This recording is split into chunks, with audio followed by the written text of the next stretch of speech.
Hello everyone. आज की video में डिस्कस करूंगा आपसे 45 डेज़ की अल्टीमेट स्ट्रैटेजी क्लास 10th के लिए। ठीक है, ये स्ट्रैटेजी वीडियो बहुत ही ज़्यादा इंपॉर्टेंट है। अगर आपने इसको फॉलो कर लिया तो डेफिनेटली आपको अपने मार्क्स के अंदर इंप्रूवमेंट देखने को मिलेगा और जितने आप मार्क्स चाह रहे हैं उतनी आप स्कोर करेंगे। ठीक है, तो कैसे होगा सब कुछ, वन बाय वन सारे पॉइंट्स को डिस्कस करेंगे। ठीक है, ये मोस्ट इंटेंस प्लान है। मोस्ट इंटेंस का मतलब अगर आपने इसको फॉलो कर लिया, ठीक है, तो आपको 100% रिजल्ट देखने को मिलेगा। दूसरी बात, ये सिर्फ और सिर्फ सीरियस स्टूडेंट्स के लिए है, यानी कि जो ऐसे बच्चे जिनका पढ़ने में मन नहीं है, अभी वो हंसी मजाक के मूड में है, तो वीडियो छोड़ के जा सकते हैं। ठीक है, क्योंकि इस वीडियो को देखने के बाद आपको एक्शन भी लेना पड़ेगा, बिना एक्शन लिए तो आपको कोई रिजल्ट देखने को नहीं मिलेगा। तीसरी बात, हम यहाँ पे सभी सब्जेक्ट की स्ट्रैटेजी कवर करेंगे, तो आपको कोई अलग से वीडियो नहीं चाहिए। इस वीडियो के अंदर हम सारे सब्जेक्ट को कवर कर रहे होंगे। हमारा टारगेट रहेगा कि कम से कम 10 से 15% के मार्क्स का इंप्रूवमेंट हमारे अंदर देखने को मिले। अगर हमारे मान लो प्री बोर्ड में जो भी परसेंटेज आ रहा था उसके अंदर 10 और 15% का इंप्रूवमेंट हो जाए। ठीक है, तो ये हमारी कोशिश रहेगी। सबसे इंपॉर्टेंट बात क्या है इसके अंदर, पुश बियॉन्ड लिमिट्स। देखो, आप जितनी पढ़ाई कर रहे थे आपको उससे ज़्यादा करनी पड़ेगी, आपको अपनी लिमिट से ज़्यादा आगे बढ़ना पड़ेगा, तभी आप जो है एक अच्छा खासा एक्सपोनेंशियल ग्रोथ देख पाएंगे। सबसे पहले बात करते हैं मैथ्स की। तो मैथ्स के अंदर क्या करना है आपको, जितने भी PYQ हैं 2023 से लेकर 25 तक, ठीक है, वो सारे के सारे लगा देने हैं। चाहे वो बेसिक के हों, चाहे वो स्टैंडर्ड के हों। ठीक है, सारे आपको सॉल्व कर लेने हैं। और अगर आपको ऐसा लगता है कोई सा क्वेश्चन बहुत ईजी है तो उसको आप स्किप भी कर सकते हैं।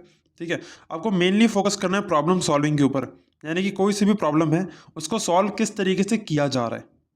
ठीक है, इसके लिए आप करेंगे क्या, आप एक्सपोजर करेंगे नए क्वेश्चंस के सामने, यानी कि जितने ज़्यादा नए क्वेश्चन, जितने वैरायटी के क्वेश्चन आप करेंगे, आप उतना ही ज़्यादा बेटर होते जाएंगे। इतना दिमाग के अंदर जरूर रख लेना कि एनसीईआरटी सिर्फ और सिर्फ आपका बेस बनाती है। एनसीईआरटी इंपॉर्टेंट है, पर जैसे कि हो सकता है कुछ बच्चों का स्टैंडर्ड होगा, कुछ का बेसिक होगा। देखो, बेसिक वालों के लिए तो एनसीईआरटी बहुत ज़्यादा अच्छी है, लेकिन स्टैंडर्ड वालों के लिए थोड़ा सा मामला अलग है, क्योंकि सिर्फ एनसीईआरटी से आपका बेस क्लियर होगा और आपसे क्वेश्चन ऐसा नहीं कि बिल्कुल नहीं हो पाएंगे, क्वेश्चन आप कर पाएंगे, लेकिन कुछ क्वेश्चन ऐसे आ सकते हैं जो कि आपको एग्जाम के अंदर धब्बा कर सकते हैं। ठीक है, तो इसके लिए क्या करना है आपको, एनसीईआरटी तो बेस है, बिल्कुल मस्ट ही है। ठीक है, तो पहले आपको अगले 5 दिनों के अंदर एनसीईआरटी निपटा देनी है पूरी की पूरी। कैसे निपटाएंगे, देखो, आपको अब तक एनसीईआरटी आपने कई बार कर रखी होगी, तो आपको आइडिया होगा कौन सा क्वेश्चन आपको आता है, कौन सा नहीं आता है। तो जितने भी इंपॉर्टेंट क्वेश्चन है या इंपॉर्टेंट एग्जाम्पल्स हैं, आप सभी के सभी जो सॉल्व कर लें अगले 5 दिनों के अंदर। ठीक है, दूसरी बात क्या है, एनसीईआरटी कम से कम 2 बार तो करके रखें। देखो, बच्चे 5-5, 6-6 बार कर लेते हैं, ठीक है, और मैं तो सिर्फ फिर भी 2 बार करने के लिए कह रहा हूँ, तो 2 बार तो आप कर ही सकते हैं एनसीईआरटी को। अगर आप सिर्फ इंपॉर्टेंट क्वेश्चन कर रहे हैं तो कम से कम 3-4 बार सॉल्व करें। अब प्रश्न उठता है कि हम करेंगे क्या क्या इसके अंदर, कैसे। तो सबसे पहले आपको सैम्पल पेपर अटेम्प्ट करना है। सैम्पल पेपर कर लो या फिर PYQ कर लो, बात एक ही है। ठीक है, क्वेश्चंस आपको घुमा फिरा के सैम्पल पेपर के अंदर पिछले साल से उठा के, कुछ उससे पिछले साल के उठा के मिला के डाल देते हैं सैम्पल पेपर में। ऐसा कुछ इतना नया नहीं होता उसके अंदर। ठीक है, तो पेपर को कंप्लीटली लगाना एक बार में बैठ के, 3 घंटे का टाइमर लगा लो और पूरा पेपर सॉल्व करो बैठ के। उसके बाद एनालाइज करो प्रॉपरली। क्या एनालाइज करना है, अपनी गलतियों को देखो, क्या जो आपने गलती करी उसको सही कैसे करोगे। जो आपने आंसर लिखा, क्या आप उससे कुछ बेटर कर सकते थे, तो बेटर की तरफ बढ़ो। क्या कोई बेटर अप्रोच थी, उसके ऊपर फोकस करो। ठीक है, और उसके अलावा एक अलग से नोटबुक बना लो।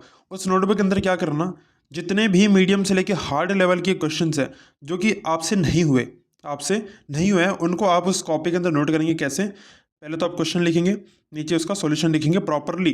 ठीक है, इसकी एक सेपरेट नोटबुक बना लेना और इस नोटबुक को रिकॉल करना या रिवाइज करना कितने बार, इनफाइनाइट टाइम्स।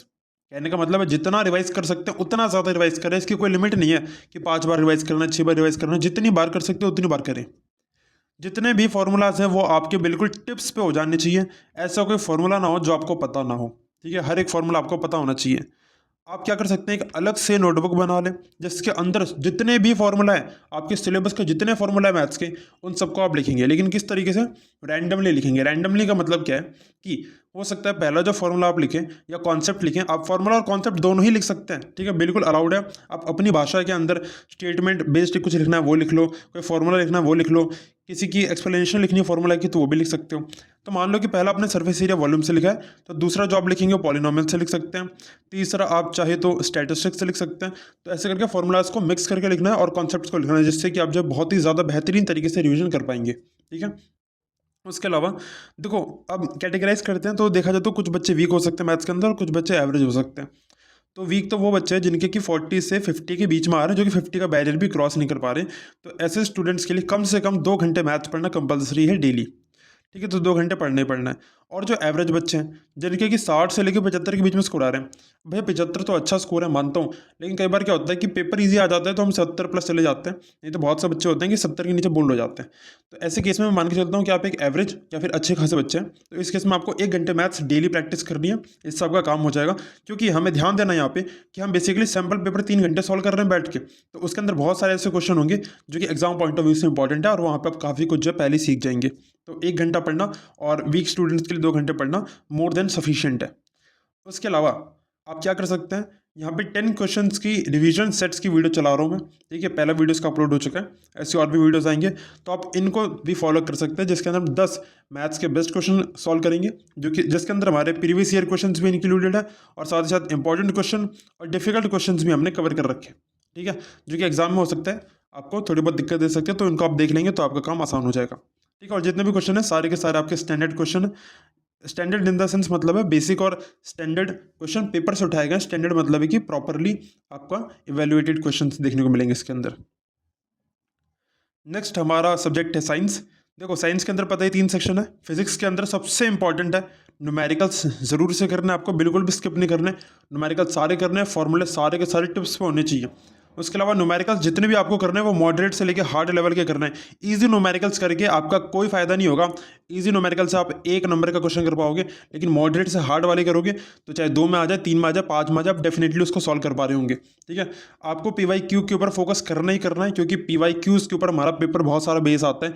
तो ठीक है, और कुछ न्यूमेरिकल्स वगैरह भी, ठीक है, वैल्यू हमारी रिपीटेटिव कई बार आ जाती है, तो आपको PYQ करना ही करना है। केमिस्ट्री के अंदर यार जितनी भी रिएक्शन है आपको सारी टिप्स पे होनी चाहिए। उसके अंदर कौन सा एजेंट इस्तेमाल कर रहे हैं, सब कुछ, किस टाइप की रिएक्शन है, ठीक है, कहाँ यूज़ होती है, क्या उसके फ़ायदे हैं, ठीक है, वो सब कुछ आपको टिप्स पे होना चाहिए। जितनी भी रिएक्शन है सारी की सारी, 2-3 पेज ले लो, उसके ऊपर सारी रिएक्शन लिख दो चैप्टर से, और सारी की सारी याद कर लो अच्छे से। उसके अलावा जितनी भी एक्सेप्शन है केमिस्ट्री के अंदर वो आपने याद करना है। एक्सपेरिमेंट और एक्टिविटीज़ जितनी भी दे रखी है बुक्स के अंदर, ठीक है, ऐसा नहीं है कि सारी की सारी इंपॉर्टेंट है, पर जो इंपॉर्टेंट है जिसके ऊपर क्वेश्चन बनते हैं, ठीक है, आप PYQ देख के भी अंदाज़ा लगा सकते हैं, आपको वो सभी के सभी कवर करना है। क्योंकि एक्टिविटी रिलेटेड क्वेश्चन आजकल हमें देखने को मिल जाते हैं। हालांकि एक्टिविटी इन द सेंस ये नहीं होता कि वो एक्टिविटी से प्रॉपर्ली क्वेश्चन होता है। तो बेसिकली जैसे केस स्टडी का क्वेश्चन आ गया, उसके अंदर आपको कोई एक्टिविटी बता देगा बुक की, ठीक है, और फिर क्वेश्चन पूछेगा, तो जो क्वेश्चन होगा वो तो आपका कॉन्सेप्ट से और थ्योरी से ही होगा, लेकिन एक्टिविटी कई बार हेल्प कर सकती है अगर आप उसको थोड़ा और अच्छे से अंडरस्टैंड कर ले तो। ठीक है, उसके अलावा जितने भी PYQ है उस पर तो फोकस करना ही है आपको। बायोलॉजी के अंदर जितने भी डायग्राम है सारे के सारे आपको आने चाहिए। ऐसा कोई डायग्राम ना हो जो आपको आता ना हो, ठीक है, सारे डायग्राम आने चाहिए। जितने भी फंक्शन है हमारे, ठीक है, बॉडी का कोई सा पार्ट है, प्लांट का कोई सा पार्ट है, जो जिसका जो भी फंक्शन है, सारे के सारे फंक्शन आपके टिप्स पे होने चाहिए। ठीक है, सारे फंक्शन आपको अच्छे से पता होना चाहिए, ईच एंड एवरी फंक्शन, और इसके अंदर भी PYQ आपको करना ही करना है। देखो साइंस में सबसे इंपॉर्टेंट क्या होते हैं कि हमारे जितने भी कॉन्सेप्ट्स हमें डीपली कवर्ड होने चाहिए। ऐसी कोई चीज़ ना हो जो हमसे पूछी जाए और हमें समझ ना आ रही हो। ठीक है, सभी के सभी कॉन्सेप्ट्स को डीपली फोकस करना है, हर एक कॉन्सेप्ट को अच्छे से समझना है, चाहे वो आपका मैग्नेटिज्म का हो गया, ठीक है, चाहे आपका इलेक्ट्रिसिटी का हो गया, हर एक कॉन्सेप्ट को क्लैरिफाई करके रखना है कि क्या कॉन्सेप्ट से क्या होता है। चाहे आपका लाइट हो गया, ठीक है, तो सभी चैप्टर्स को आप 1 शॉट से कवर कर सकते हैं। 1 शॉट से आप किसका कवर कर सकते हैं, किसी भी टीचर का, जो कि यूट्यूब पे आप देख सकते हैं, ठीक है, किसी भी टीचर को फॉलो कर सकते हैं। बस इतना ध्यान रखना कि जो भी 1 शॉट देखोगे उसको एटलीस्ट 1.5x की स्पीड पे देखना, ठीक है, और मूवी की तरह मत देखना। नोट्स अगर नहीं बने हुए तो बना लेना, नोट्स अगर बन रखे हैं, उन्होंने कुछ एडिशनल बताया किसी टीचर ने तो उसको नोट कर लेना, कोई PYQ अच्छा करवा रखा है उसको नोट कर लेना, ठीक है, कोई ऐसा न्यूमेरिकल करा दिया जो कि लगता है आपसे नहीं हो सकता था, उसको नोट कर लेना, ठीक है। उसके अलावा आप मेरे चैनल पे भी यहाँ पे 1 शॉट देख सकते हैं, ठीक है। हमारे 1 शॉट के अंदर क्या है कि हम फटाफट से चैप्टर का प्रॉपर एक्सप्लेनेशन लेके आते हैं बिना किसी टाइम वेस्ट के, ठीक है। वीडियो में बिल्कुल भी टाइम वेस्ट नहीं होता है, आपको प्रॉपरली 1 शॉट आपको मिल जाएगा हर एक चैप्टर का। तो आप क्या कर सकते हैं, तो इन 1 शॉट को देख सकते हैं। उसके अलावा प्रैक्टिस सेशंस के हमने डाले यहाँ पे, क्या MCQ की वीडियो डाल रखी है, तो उससे आप देख सकते हैं। इसमें मैंने PYQ कवर कर रखे हैं MCQ के, तो इससे आपका अच्छा खासा कवरेज हो जाएगा और आपको आइडिया लग जाएगा किस तरीके के अभी लेटेस्ट में हमारे MCQ आ रहे थे। तो आप 2023 से लेकर 25 तक के सभी PYQ कर लो। एक चीज़ इंपॉर्टेंट है बहुत ज़्यादा, चीज़ों को डेली रिवाइज करना है, डेली करना है, एक दिन भी स्किप नहीं करना आपको, ठीक है। वैसे मैथ्स के अंदर भी जो फॉर्मूलाज की लिस्ट थी उसको आपको स्किप नहीं करना है एक दिन भी, और इसी तरीके से साइंस के अंदर भी कुछ भी स्किप नहीं करना है। और हर दिन यार 1 घंटे कम से कम आपको साइंस पढ़ना ही पढ़ना है, ठीक है। इसमें कोई भी आपके पास ऑप्शन नहीं है, आपको करना ही पड़ेगा ये। उसके अलावा आ जाते हैं हम सोशल स्टडीज़ के अंदर। याद रखो इसके अंदर क्या आपको लर्निंग करनी है और जितना भी कंटेंट है उसको कंज्यूम करना है। बहुत सारा कंटेंट है, उसको आपको याद करना पड़ेगा। तो क्योंकि ऐसा नहीं होगा ना कि सब कुछ आप समझ के बैठ जाओ, बहुत सारी चीज़ें आपको याद करनी पड़ेगी, दिमाग के अंदर रखनी पड़ेंगी, ठीक है। और सोशल स्टडीज़ के अंदर बेस्ट चीज़ है कि PYQ आपका गोल्ड है। अगर आपने सिर्फ PYQs भी कर लिए, कब तक के 23 से लेके कर लिए, अब 23 से कर सकते हो, उससे पहले के भी कर सकते हो, क्योंकि सोशल स्टडीज़ के अंदर रिलेवेंट होता है हमारे PYQ सबसे ज़्यादा, ठीक है। तो जितने ज़्यादा PYQ कर लोगे उतना बेटर रहेगा आपके लिए। PYQ तो गोल्ड है इसके अंदर। अब देखो सोशल स्टडीज़ के अंदर 2 टाइप के क्वेश्चन आ सकते हैं। कुछ हमारे फैक्ट बेस्ड आते हैं। फैक्ट बेस्ड हमारे किससे रिलेटेड हो सकते हैं, हमारा मैप का भी आ सकता है, MCQ भी आ सकता है। तो इस केस में क्या करना है आपको, आपको जो NCERT पढ़नी है, ठीक है। कैसे पढ़नी है, ऐसे पूरी नहीं पढ़नी बैठ के कि हर एक लाइन बाय लाइन पढ़ रहे हो। आपको क्या करना है, जो फैक्ट बेस्ड जो चीज़ें दे रखी है उसके अंदर, उसके आप 1 पेज के नोट्स बना सकते हो हर चैप्टर के, ठीक है। हर चैप्टर के नोट्स बना लो। उसके अलावा इमेजेस रिलेटेड जो क्वेश्चन होते हैं उस पर ज़रूर फोकस करना। कौन सी इमेज क्या दर्शाती है, स्पेशली हिस्ट्री के अंदर क्वेश्चन हमें देखने को मिल जाता है, तो ये आपको अच्छे से क्लैरिफाई होना चाहिए। उसके अलावा अब जब बात करते हैं थ्योरी की, तो थ्योरी के अंदर क्या आता है, आपको करना क्या, आपको आंसर्स रीड करना है, यानी जो पहले जो क्वेश्चन आंसर अवेलेबल है आपके पास उसको रीड करना है और एनालाइज करना है क्या क्या पॉइंट्स उसके अंदर आंसर किए गए हैं और उनको दिमाग के अंदर रखना है, जिससे कि एग्जाम में वैसा कभी भी क्वेश्चन आएगा तो आपके दिमाग में रहेगा कि हाँ मेरे को एटलीस्ट 3-4 पॉइंट्स रिलेवेंट मुझे पता है जो कि मैं लिख सकता हूँ। उसके बाद अकॉर्डिंग टू आंसर अगर मुझे कुछ आसपास का याद है तो मैं वो लिख सकता हूँ, ठीक है। और आंसर आपका अप टू द मार्क होना चाहिए। ये ना हो कि आप कुछ भी बुलशिट लिख रहे हैं, आपसे पूछा कुछ और क्या है, बता कुछ और रहे, ये नहीं करना आपको, ठीक है। जितना पूछा गया उतना बताएं और अच्छे से बताएं। उसके अलावा देखो हमारे चैनल पे भी वन शॉट अपलोडेड है, आपको इकोनॉमिक्स का मिल जाएगा, पॉलिटी का मिल जाएगा, जियोग्राफी का मिल जाएगा। और बेस्ट चीज़ ये हमारे नोट्स के अंदर कि और बेस्ट चीज़ ये है हमारी वीडियो के अंदर कि आपको साथ साथ नोट्स भी मिल जाते हैं, ठीक है। आपको कहीं अलग से जाने की ज़रूरत नहीं है, आपको वीडियो के डिस्क्रिप्शन बॉक्स में क्लिक करना है और वहाँ से आप डायरेक्टली डाउनलोड कर सकते हैं नोट्स को, ठीक है। तो जो भी हम वीडियो डालते हैं उसके नीचे नोट्स हम ज़रूर देते हैं। इंग्लिश की अगर बात कर लें तो इंग्लिश के लिए क्या करना है, आपको NCERT बुक खोलनी है। जितने भी वोकैब के वर्ड्स हैं, वोकैब क्या, ऐसे वर्ड्स जो कि आपको नहीं पता, जिनका मीनिंग नहीं पता, सारे के सारे मार्क कर लो, सबको लिख के रख लो। और इन वोकैब को यार कम से कम 3-3 बार रिवाइज करना है एक वीक में, ठीक है। कब तक रिवाइज करना है, जब तक आपका एग्जाम ना आ जाए तब तक रिवाइज करते रहना, ठीक है। अब देखो सैम्पल क्वेश्चन आंसर्स पढ़ लेना। इसका मतलब क्या है, जो PYQ में क्वेश्चन आ रखे हैं उनके आंसर्स होंगे पहले से लिखे हुए, कहीं से मिल जाएंगे आपको, ठीक है। बुक्स के अंदर क्वेश्चन आंसर होते हैं, उनको अच्छे से पढ़ लेना और अंडरस्टैंड करना कि रियल कॉन्टेक्स्ट क्या है। कॉन्टेक्स्ट मतलब देखो क्वेश्चन में पूछा क्या गया और आप बता क्या रहे हैं। कई बार होता है पूछता कुछ और, आप अपने हिसाब से कुछ भी बुलशिट लिखते रहते हैं। तो आप जब पढ़ेंगे आपको समझ में आएगा एक्चुअली में लिखना क्या है आपको, ठीक है। कंप्लीट ग्रामर कवर करनी है, क्योंकि ग्रामर हमारी ईजी भी है और स्कोरिंग भी है। ग्रामर के अंदर 25 से 30 क्वेश्चन आपको हर एक टॉपिक से करने ही करना है। मान लो अभी आपने कोई सा ग्रामर का टॉपिक कंप्लीट किया है तो आप 25 से 30 क्वेश्चन कवर करें। कैसे कर सकते हैं, आप चाहे तो यूट्यूब पे कोई सा वीडियो ढूंढ सकते हैं, अगर ना मिले तो कोई दिक्कत नहीं है, आप AI का यूज़ कर सकते हैं, वहाँ पे डाल दीजिए ग्रामर से रिलेटेड टॉपिक, ठीक है। और ऐसा लिखना कि जैसे क्वेश्चन आपके बोर्ड्स में आते हैं, ठीक है, तो उससे रिलेवेंट आपको सारे क्वेश्चन दे देगा और आप उसको प्रैक्टिस कर सकते हैं। लेकिन नए क्वेश्चन होने चाहिए, पुराने वाले नहीं करने भी, ठीक है। अब जितना भी ग्रामर सेक्शन है जो कि PYQ के अंदर आ रखा है उसको आप अटेम्प्ट करेंगे, लेकिन कैसे अटेम्प्ट करेंगे, रिलेवेंट टू सिलेबस, यानी कुछ ऐसी चीज़ें जो कि पहले आया करती थी अब नहीं आती, ठीक है। जैसे कि आपका एक्टिव पैसिव के क्वेश्चन आते थे पहले, अब तो वो एग्जिस्ट नहीं करते हमारे सिलेबस में, तो ऐसे क्वेश्चन करने मत बैठ जाना। वही करना जो आपके एक्चुअली में सिलेबस से रिलेवेंट है, सिर्फ वही वाले क्वेश्चन करने हैं आपको, ठीक है। तो ग्रामर सेक्शन वो अटेम्प्ट कर लेना PYQ से हमारा।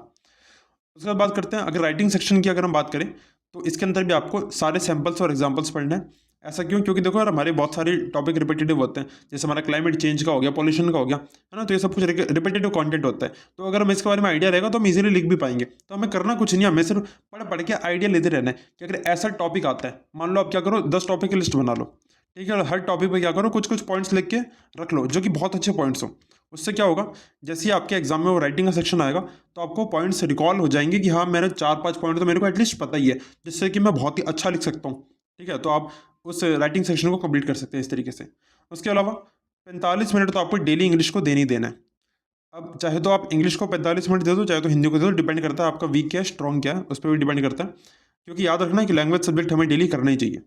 फिर बात करते हैं हिंदी की। देखो हिंदी में क्या करना है, राइटिंग फॉर्मेट्स अच्छे से कर लेना, ठीक है। चाहे आपका लेटर हो गया, चाहे आपका नोटिस हो गया, चाहे जो भी आ रहा है, ठीक है।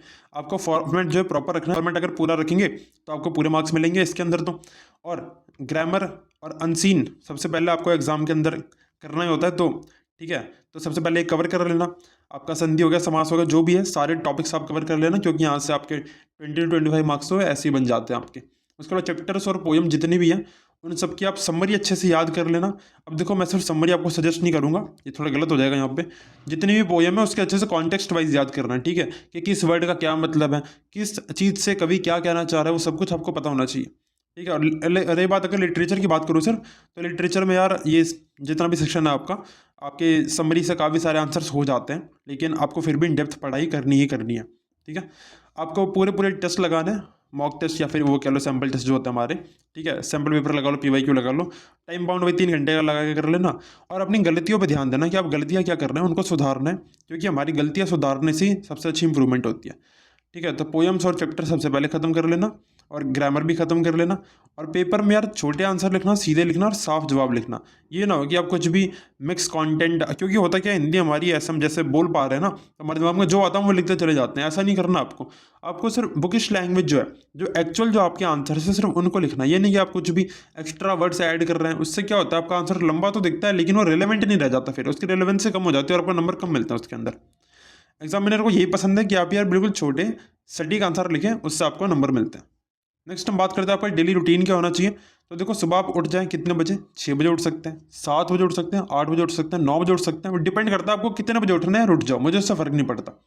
देखो सोने की बात करूँ यार, आप 12 बजे भी सो सकते हो, 1 बजे सो जाओ, 2 बजे सो जाओ, 3 बजे भी सो सकते हो, ठीक है, कोई दिक्कत नहीं है। अगर स्कूल नहीं जाना तो 3 बजे सो जाओ। पढ़ाई की अगर बात करें, अगर आप स्कूल जा रहे हैं फिलहाल के लिए, स्कूल जा रहे हैं या स्कूल में हो सकता है एग्जाम सीजन भी आपका चल रहा हो, प्री बोर्ड का सीजन चल रहा हो, ऐसा कोई प्रॉब्लम नहीं है, ठीक है। आपको 5 से 6 घंटे पढ़ना ही पढ़ना है, 5 से 6 घंटे पढ़ना ही पढ़ना है, ठीक है। और आपको इस बात से डिमोटिवेट नहीं होना कि यार प्री बोर्ड में मेरे को इतने नंबर आ गए तो मैं क्या करूँगा। देखो जब तक आपका बोर्ड्स होना जाए ना, तब तक यार आपको हाईली मोटिवेटेड रहना है और मेहनत करते रहनी है, क्योंकि अभी हमें रिजल्ट नहीं पता ना, तो अभी हम कैसे जज कर सकते हैं खुद को, ठीक है। तो 5 से 6 घंटे आपको पढ़ाई करते रहनी है, भले आप स्कूल जा रहे हो उससे फ़र्क नहीं पड़ता। आप रास्ते में जा रहे हैं, जाते जाते पढ़े, आ रहे हैं तो आते आते पढ़े, जब टाइम मिलता है तब पढ़े, दोस्तों के साथ बकवास बंद कर दें, ठीक है। जब भी समय मिलता है आपको बुक खोल के बैठ जाएं, अपने नोट्स खोल लें, रिवाइज करते रहें, ठीक है। अगर कोई आपको ये बोल रहा है कि अरे वाह तू तो पढ़ रहा है, ये वो बुलशिट, ठीक है, बहुत कुछ होता है, तो उसको इग्नोर करें, क्योंकि भाई देख यार स्कूल में आते किस लिए, पढ़ने के लिए आते हैं, है ना, तो पढ़ेंगे ही, और क्या करने आते हैं यहाँ पे, पैसा किस लिए फूक रखा है, तो पढ़ने आते हैं यहाँ पे, तो इसलिए पढ़ रहे हैं। तो कोई कुछ भी बुलशिट बकवास कर रहे हो उसको इग्नोर कर दो, अपनी पढ़ाई करते रहो। उसके अलावा देखो जब आपकी छुट्टियाँ होती है, छुट्टी वाले दिन तो बेस्ट डे होता है, ठीक है। जिस दिन छुट्टी हो जाए उस दिन आपको 10 घंटे पढ़ना है। 10 घंटे पढ़ लो क्या, 10 घंटे पढ़ सकते हो तो 11 पढ़ो। अगर 10 नहीं भी पढ़ पा रहे तो कोई ऑप्शन नहीं है, 10 घंटे पढ़ना है, ठीक है। 10 घंटे ही पढ़ना है चाहे कुछ भी हो जाए, तो 10 घंटे हमें पढ़ना है। अब 10 घंटे कैसे पढ़ेंगे, 10 घंटे में आप क्या करो यार, कम से कम 2 पेपर लगा सकते हो, 3-3 घंटे के 2 पेपर लगा दिए तो 6 घंटे तो वैसे ही पढ़ लिया आपने। फिर उसका क्या करोगे, एनालिसिस करोगे, एनालिसिस करने में आपको 1.5-2 घंटे और लग गए, तो 3-3-6-7-8-8 घंटे ऐसे ही निकल गए। 2 घंटे और रिवाइज करोगे, हो गए 10 घंटे की पढ़ाई। क्यों नहीं हो सकती, आराम से हो सकती है 10 घंटे की पढ़ाई, ठीक है।